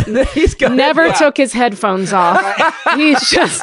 Thank God I asked the other side of the We'll put this on the podcast. There's a dude sitting there. Look at you, man. Let me see his face. Let me see his rage face. Oh, you weren't playing, bro. There's his rage face. Oh, we need to blow this picture. I got it. And again, look at his hair game. He's in a tussle, and his hair My hair did perfect. look pretty good. It does look pretty good. Yeah.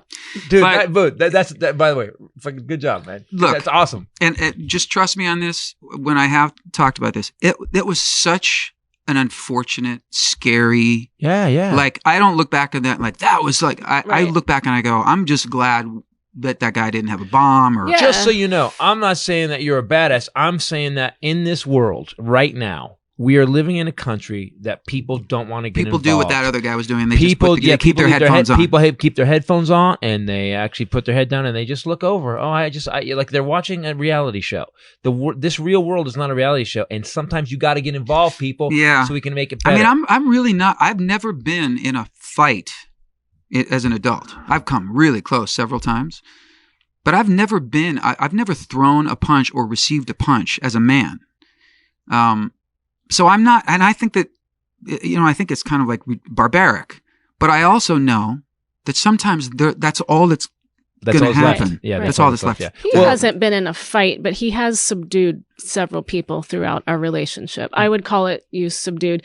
We were in Florida after a show, and a nasty fat guy in True Religion jeans who had a lot of money, so they were letting him do whatever he wanted in the nightclub, and he was dating this young Japanese girl. She had a ponytail. She walked out of the bathroom. He came up behind her, yanked her by her ponytail, and threw her on the ground. You subdued him until the cops subdued you. But there's nothing else to do but act. Nobody, his bodyguard friend helped, but the two of them, we jumped on the guy. No one else got up. It's weird because if you, by the way, just again, what a good person you are. It's not even like what should I do here? No, someone yanks someone smaller and starts bullying him. Yeah. I'm up. Yep. I'm like, no, dude, I'm a bigger bully than you. Yeah. And I'm better at it. Well, and also the anger that we have against those people makes us that much more powerful than they are. Yes. Because if I'm going to get to the point where I'm ready to fight if I have to, I'm so angry that I wouldn't fight me.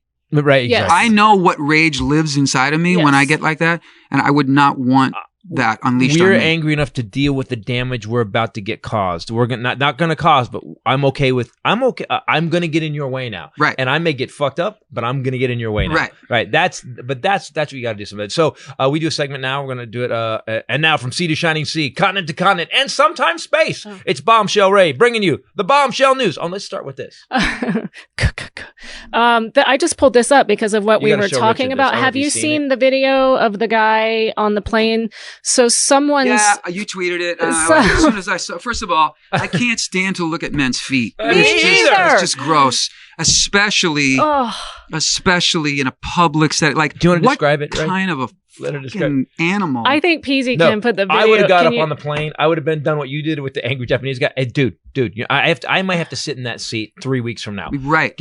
And touch that screen. Yeah, exactly. There's not enough disinfectant. So there is a guy on a flight, and the lady ends up tweeting it because her friend is on the airplane and doesn't have a Twitter account, but videos this. He's taken off his shoes. His feet are on the wall, obviously in first class, on either side of the monitor, the TV. And he's sitting bulkhead. And bulkhead. Mm-hmm. And he then changes the movie that he's watching, or selects the movie by using his feet to flip the screen. People, he's using the touch screen with his toes and actually trying his to bare, disgusting feet. Yeah. And a death penalty, man. I'm sorry. Yes. Land the plane. Hey, land the plane. Look, we fly a lot, okay? Yes. I'm saying that rhetorically. The three of us at Fly this table, 40, constantly flying. Yes. Do you believe the disgusting shit that you see now more than ever? People have it's like, I sound like such an old man, but it's like people's sense of decency and courtesy is gone. Okay, the last time I forgot about this. 3 days ago, Daisy and I fly back from a gig in Detroit.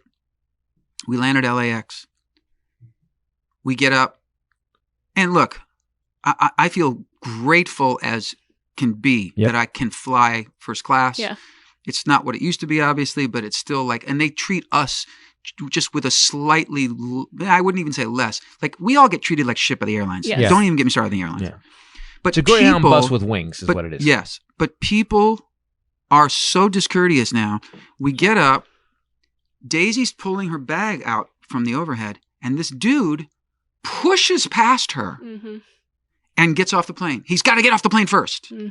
And I start seething. She turns to me, and she Daisy doesn't take any shit, because as he pushes past her, she goes, "What the fuck?" Yeah, that's her. This just happened to me too. Same thing. So he's now halfway up the jet bridge. We get our bags. We go, and now I see him round the corner, and he's on his phone. And we round the corner, and as soon as we come out of into the terminal, it's not like he's running to make a connection. He's standing just to the right of the door on his phone. And I went up and I said, "You're fucking rude. You need to learn some fucking manners." And he goes, "What?" I said, "You just fucking pushed past my wife like a rude asshole." And he went, "Oh, I'm sorry. I said, "You need to learn some fucking manners." We and cannot hang out. No. Dude. She's like, come on. She goes, "Richard, what?" And I said, he got away with that. Right. Too many times. Right. That's what I look at it that way too. No. She said to me, "Don't say anything, just let it go." No, because he's going to do it. What if it's an 80-year-old woman and he knocks her down? Right. I want the next time this guy tries to do it to go, I should wait a second. The reason that he did that is because no one has come up to him and said, "Stop fucking doing that or you're going to get your ass kicked." And frankly, because she's a woman. And he probably didn't think that she was with someone. I had a guy not too long ago we hadn't even taken off yet. And he's selecting his movie by pounding into the back of my seat.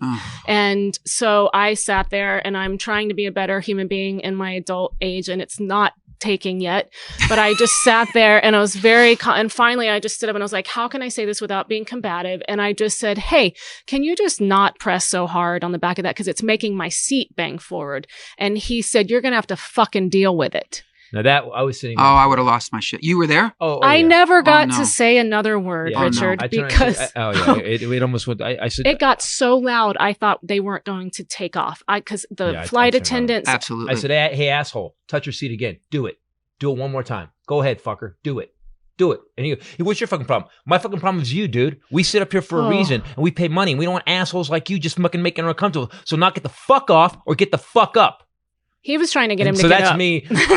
Here's the problem with me. We can't hang out, man. No, or maybe we're going to be in jail. No, here's the problem. That'd be fun, though. It would. You guys need a Buddhist. You need a Buddhist friend. That's what you need. When I see injustice like that, here's the thing. He could have just been so cool. That's what I said. I said, "You could have been cool, bro. Yep. You could have said sorry. Instead, you kept doing it, you dick."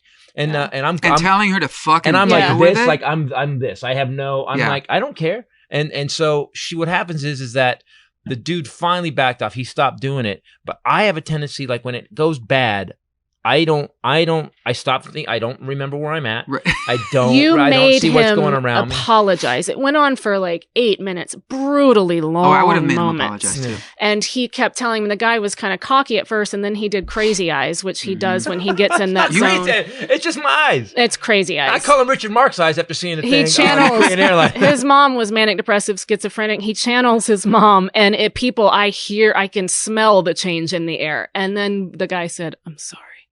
And then when we landed, he ran off the plane because he had told him that they would just deal with it when the plane. So I know the guy was sweating the whole flight. Yeah, that's what I said. When we get the plane, we'll have a talk. I said, "You and I, when we get the plane," I said, "Just wait for me, or I'll get off first. I'll wait for you. What do you want to do?"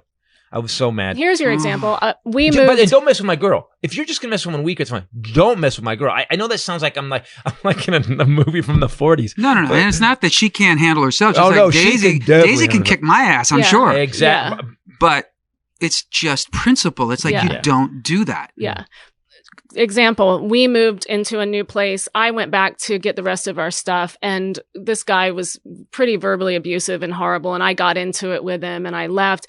I had handled it. I come home to our new house. I tell him I am talking to him, and he goes downstairs to watch TV. That house was about 10 miles away in LA. Yeah. My phone rings about 5 minutes later, and it's him. And I go, babe, what are you doing? Are you downstairs? And he was like, say it again. Tell me what the fuck this asshole said to you. Shut up. Shut up. How did you know which house it was? It was our old house that we moved. We used to live in. He drove. I thought we had discussed, and he knew I had handled it. We rented a house up on top of Beverly Ridge, and we had actually asked them, and I'd paid to remodel the whole bathroom. It doesn't matter, but this guy had told this poor old woman that we had done something wrong. We'd have done all the code and everything. It was beautiful, and then she got yelled. The dude yelled at her and went off in her face. And so the next thing she knows, she thinks I'm in the house. 10 minutes later, I'm in front of the guy's house. Screaming. I'm this close to the guy going, say it again. Tell me what he said. I'm this, and I'm okay. I hear it. He kept going, and then until I don't know. Crazy eyes. And I just kept stepping forward, and he finally just. I said, "You don't ever." I go. Mike, you don't seem like a man now. You sure? You thought you were a man to her. You sure weren't a man to me. Anyway, so here's the thing. I get I'm psycho, and I'm sorry. And to my ex-wife who's going to play this in court for everybody, just know that I'm always doing the right thing. Cut this bit out. Yeah. By the way, where are you performing next? Do you know? My next thing is I'm doing some scattered dates here, but I'm doing a tour in South America in October. Right. I'm playing Brazil, Argentina, Chile, and then a bunch more dates in November, December. And then Europe in the spring. What's great about the internet is this is going to be worldwide. Richard Marx. You can just go to brianadams.com to see all my tour dates. RichardMarx.com. And you can get all the dates. He's going to be doing South Carolina, Charleston. We've been to that music hall. He's going to be doing Carolina Theater in Durham, North Carolina. We've been there. Awesome. This is all coming up in August. Virginia Beach. We've been there. So guys, go check out. I love. We did a gig 2 nights apart. Oh yeah, do we play? It's one of our favorite gigs in Sacramento. Yeah. You're going to do Shreveport, Louisiana, the Strand, which is where we met. So I don't recommend it. It was awesome. I met you. Exactly. But yeah, so go to richardmarx.com and you can check out all of his tour dates. Also, we will be for your son, I just wanted to tell you, this was a news story that I had brought, but in Finland, they actually have a heavy metal knitting championship. It's he'll coming be all up in that shit. Of course they do. It's apparently Finland is sort of the mecca of heavy metal, and they have the highest number of heavy metal bands per capita. So actually, right now they've combined knitting because that's an obvious match, and heavy metal. You can go and compete. I couldn't be making this up. I played in Helsinki, let's say 5 years ago, and I'm with 2 of my sons, including the heavy metal dude. And it was funny because if you saw Jesse, my son that's into, like, he loves metal, but it's just really aggressive rock. Right. He's the one of the 2 is like no tats. He's never done a drug. Right. Took his first drink on his 21st birthday. He's like, he looks like an accountant. He just loves that music, and he's an incredible musician in that genre. But so we're walking around downtown Helsinki before my gig. And we, there's like band posters in the coffee shops and stuff. And I stop and I go, guys, look at this. And there's a picture of 6 older dudes, like total metal guys. You know what the name of their band was? What? Anal Thunder. I took a picture of the Spinal Tap. It's a Spinal Tap. That's awesome. Anal Thunder. Now I'm gonna have to download a track from Anal Thunder. Yeah, I think you should. I think maybe we all should. Maybe our new music. And the new show, people, is it's weird. I've never had this happen. I'm like 22 performances in. I've gotten 9 standing ovations. Not that I'm counting standing ovations. Totally. And I'm gonna say one more thing. So Rachel has been working on. She's got a show. She's got hour 20. She started, and as you know, you can't stop creativity if you're thinking about it. She wrote the show about her mom. Her mom passed a couple years ago, and she's writing comedy about the caregiving journey that was. Oh, wow. And so we're at this club in Austin. What was the name of it again? The Zach Theater. Zach Theater. And it was beautiful, but it was really intimate. Like I walked in and I go, okay, this is going to be, you're like stepping into the womb. I said, do the new stuff. Just play with it. That I haven't written yet. And she's just kind of riffing and she's telling the story. But I said, but they'll embrace you. Trust me. This is the room. She went in, she opens the show, warms up for me, does 30 minutes, gets a standing ovation. Standing ovation. Follow that motherfucker. Yeah, have fun, Titus. Yeah, good. Have a good show, Titus. And now Titus. Yeah. They were like, really? Yeah. Yeah, it was great. They were awesome. Guys, go to Twitter. Richard Marx on Twitter. Yep. By the way, if you're part of the resistance, definitely go to Richard Marx on Twitter. That is Marx with an X, not KS. Yeah. At Titus Nation on Twitter and Ray Bradley. And for myself, a Bombshell Ray, and the amazing Richard Marx. It was really fun. I knew it would be. Dude, you know, man, I got to say, it's one of my favorite interviews. To be as famous, successful, and prolific as you are, to be there's no asshole in you. And there is. But only when you're on a Korean Airlines flight. Thanks for listening and watching, guys. For myself, Bombshell Ray, and Richard Marx. Later. Peace out. Guys, say goodbye. Oh, bye. It was really Did you fun. just call See you him guys. Richard Marx? Richard Marx. Hey, it was Richard Marx. Yeah, that's what Daisy calls him. Marx. Bada bing, bada boom. Marx. Twat.